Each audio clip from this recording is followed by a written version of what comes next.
حضور کا صحابی حضور کی خدمت میں آپ کے حسن کی تعریف کر رہا ہے. اور میرے آقا حضور کے ایک اور صحابی ہیں حضرت جابر بن سمرہ رضی اللہ تعالی عنہ. ایک مرتبہ وہ روایت کرتے ہیں کہ ایک مرتبہ رات کا وقت تھا, 14ویں کا چاند چمک رہا تھا. میرے آقا نے سرخ دھاریوں والا یمنی جبہ زیب تن کیا ہوا تھا. میں اپنے آقا کی خدمت میں بیٹھا تھا. میں کبھی 14ویں کے چاند کو دیکھتا اور کبھی اپنے آقا کے چہرے کو دیکھتا. تو میرے عشق نے, میری عقیدت نے اور میرے انصاف نے یہ فیصلہ کیا کہ میرے آقا کے حسن کے آگے 14ویں کے چاند کا حسن بھی ماند ہے. حضور کا صحابی میرے آقا کا حسن بیان کر رہا ہے. ہم کیوں نہ محبت کریں ایسی حسین ہستی سے. اور ایک اور صحابی کی بات میں عرض کر کے بات آگے بڑھا رہا ہوں. آقا حضور صلی اللہ تعالی علیہ وسلم کے ایک صحابی حضرت علی سمیت اور بھی بہت سے صحابہ کا یہ قول ہے جو میں آپ کی خدمت میں پیش کر رہا ہوں. وہ کہتے ہیں لم ارى قبلہ ولا بعدہ احدا مثلا, کہ ہم نے نہ حضور کی طرح کا کوئی پہلے دیکھا نہ حضور کی طرح کا کوئی بعد میں دیکھا.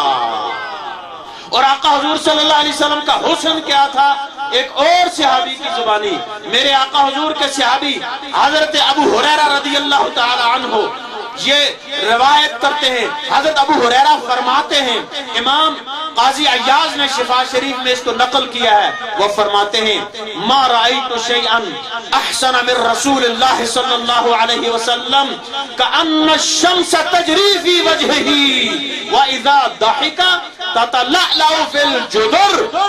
حضرت ابو ہریرہ فرماتے ہیں کہ میں نے رسول اللہ صلی اللہ تعالی علیہ وسلم سے بڑھ کے خوبصورت کسی کو بھی نہیں دیکھا. اور آپ کے حسن کی مثال یوں تھی کہ جیسے سورج آپ کے چہرے میں اتر آیا ہو. اور جب آپ مسکراتے تھے تو آپ کی مسکراہٹ سے دیواریں بھی چمک اٹھا کرتی تھی. حضور کے صحابی حضور کا حسن بیان کر رہے ہیں. حضرت برا بن عازب کے اس قول کو امام ترمذی نے اپنی شمائل میں درج کیا ہے. وہ فرماتے ہیں ما رأیت شیئا قط احسن منہ, میں نے ہرگز حضور سے زیادہ خوبصورت کسی شے کو بھی نہیں دیکھا. تو ہمارے آقا سب سے خوبصورت, ہمارے آقا کو اللہ نے سب سے بڑھ کے حسن دیا. اور کیوں نہ دیتا اللہ, کہ ساری کائنات ہی آپ کے لیے ہی تو اللہ نے بنائی تھی. دوسری وجہ کی طرف آ رہا ہوں. دوسری وجہ میں نے بیان کی تھی کہ اختیار رکھتا ہو, وہ پاور رکھتا ہو, اس کے پاس اختیار ہو, اس کے پاس پاور ہو. ایک روایت اس سلسلے میں بیان کروں گا, وقت مختصر ہے ورنہ میں نے نوٹ تو بہت سی کی تھی. ایک روایت بیان کروں گا کہ ہمارے آقا کو اللہ نے اختیار کتنا دیا. اختیار آقا حضور صلی اللہ علیہ وسلم کو کتنا دیا. بخاری اور مسلم بڑی لوگوں کو یاد ہے, اسی سے ہی میں حوالے دیا کرتا ہوں ہمیشہ اپنی گفتگو میں. بخاری اور مسلم میں یہ روایت صحیح اسناد کے ساتھ درج ہے. حضرت امام بخاری نے اس کو درج فرمایا ہے. آقا حضور صلی اللہ تعالی علیہ وسلم کے ایک صحابی حضرت ربیعہ بن کعب, آقا حضور صلی اللہ علیہ وسلم نے ان سے پوچھا, ایک وضو کروا رہے تھے, وہ آپ کو وضو کا پانی لائے, خدمت میں پیش کیا. آقا حضور کا دریائے رحمت جوش میں آیا. میں اپنے آقا حضور کے اختیار کی بات کر رہا ہوں, حسن کی آپ نے سن لی, اب اختیار کی بات کر رہا ہوں. آپ کا دریائے رحمت جوش میں آیا اور آپ نے فرمایا ربیعہ سل ربیعہ مانگ, کیا مانگتا ہے. آج ہمیں کوئی سبق یہ دے کہ بس صرف اللہ ہی کے پاس جاؤ, کسی اور سے نہ مانگو, تو ہم کہیں گے پھر قرآن پڑھے. حضرت اللہ نے فرمایا ہے وَلَوْ أَنَّهُمْ إِذْ ظَلَمُوا أَنفُسَهُمْ جَاءُوكَ, میرے محبوب اگر تمہارے امتی اپنی جانوں پہ ظلم کر لیں, گناہ کر بیٹھے, تو تیری بارگاہ میں انہیں حاضر ہونا پڑے گا. تیری بارگاہ میں جب تک نہیں آئیں گے ان کی مغفرت نہیں ہوئے گی, اور جب تیری بارگاہ میں آئیں گے جاؤ آپ کے پاس آئیں گے, کیا ہوگا واستغفر اللہ واستغفر لهم الرسول لوجد اللہ توابا رحیما. محبوب آپ کی بارگاہ میں آ کے یا اللہ ہمیں کوئی بندہ یہ سبق دے رہا ہے کہ ڈائریکٹ اللہ کے پاس جاؤ, ہم کیا کریں. اللہ نے فرمایا کہ میرے محبوب کو چھوڑ کے میرے پاس آؤ گے اور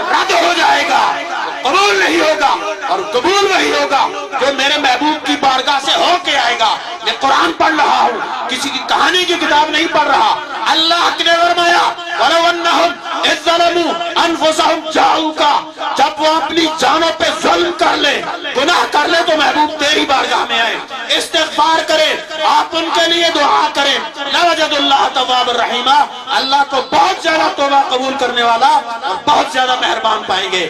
اللہ نے فرمایا یا ایھا الذین آمنوا اتقوا اللہ وابتغوا الیہ الوسیلہ، اللہ سے ڈرو ایمان والو اور اللہ تک پہنچنے کے لیے وسیلہ تلاش کرو۔ قرآن کی آیات پڑھ رہا ہوں، اللہ نے فرمایا اے ایمان والو یا ایھا الذین آمنوا اتقوا اللہ وکونوا مع الصادقین، ایمان والو اللہ سے ڈرو اور سچوں کے ساتھ ہو جاؤ۔ یہ کس کی آیات ہیں؟ قرآن مجید کی آیات ہے نا۔ حکم قرآن مجید کیا دے رہا ہے کہ اللہ تک پہنچنا ہے تو پھر وسیلہ پکڑو، اس کے بغیر کچھ نہیں ہوتا۔ عرض کر رہا تھا آقا حضور کا اختیار کے بارے میں ایک حدیث، میرے آقا نے اپنے صحابی سے فرمایا سل ربیہ، ربیہ مانگ کیا مانگتا ہے؟ قربان جائے آقا حضور کے صحابی کے عقیدے پہ، اس نے یہ نہیں کہا کہ یا رسول اللہ آپ کو تو کوئی اختیار نہیں ہے، آپ کیسے دیں گے؟ اللہ دینے والا ہے سب کچھ، میں آپ سے کیوں مانگوں؟ صحابی رسول کو پتا تھا کہ اللہ نے اپنی پہچان کروائی اسی ذات کے ذریعے کروائی، اللہ نے اپنی مخلوق کو پیغام پہنچایا اسی ذات کے ذریعے پہنچایا، اور اللہ جو دے گا وہ بھی اسی ذات کے ذریعے دے گا۔ صحابی رسول کی طرف پہ قربان جائیں، انہوں نے کیا مانگا؟ سب کچھ خدا سے مانگ لیا، تجھ کو مانگ کے اٹھتے نہیں ہیں ہاتھ۔ اب اس دعا کے بعد صحابی رسول نے عرض کی یا رسول اللہ اسألک مرافقتک فی الجنہ، یا رسول اللہ میں جنت میں آپ کی مصاحبت مانگتا ہوں۔